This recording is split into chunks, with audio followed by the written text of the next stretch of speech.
చెప్పిన పనల్లా చేస్తున్నాడు కదా అని చెప్పి ఇలాంటివి కూడా చెప్పడం ఎంతవరకు కరెక్ట్ అంటారు? నేను నా రూమ్ లో ఉంటే మా బాబా పిలిచాడు, ఏంటని చెప్పి వెళ్తే బయట పార్కింగ్ రాళ్ళు ఉన్నాయి కదా, అవి అలా ఖాళీగా పడి ఉన్నాయి, కార్లు పెట్టుకుని దగ్గర వేసి ఉన్నాయి కానీ కరెక్ట్గా మన గుమ్మం దగ్గర లేవు, కొంచెం ఖాళీ చేసుకుని ఈ రాళ్ళన్నీ మన గుమ్మం ఎదురుగా మొత్తం సెట్ చేసి పెట్టని చెప్పి అన్నాడు. ఇంత చిన్న వయసులో నీకు ఎన్ని కష్టాలు రా బాబు.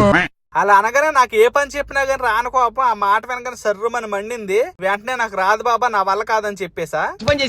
మరేమనుకున్నాడు ఏంటో గానీ ఒక నిమిషం ఆలోచించి ఒకసారి ట్రై చేయి, అవలే అప్పుడు వదిలే అని చెప్పి అన్నాడు. నా మొడ్డైనా ట్రై చేయను, అది వేరే విషయం. నువ్వు పెద్ద అప్రచుతుడు అమ్మ మొగుడులాగా ఉన్నావు కదరా రే. వీళ్ళు నా గురించి ఏమనుకుంటున్నారు ఏంటో తెలియదు కానీ జానీ సెన్స్ కంటే ఎక్కువ పనులు చేస్తున్నారు. ఆయన జీవితాన్ని త్యాగం చేసిన గొప్ప మనిషియా. ఆయన నువ్వేం మాట్లాడతావు? ప్రజల కోసం జీవితాన్ని చచ్చిపోవటానికి కూడా సిద్ధపడ్డ మహాన్.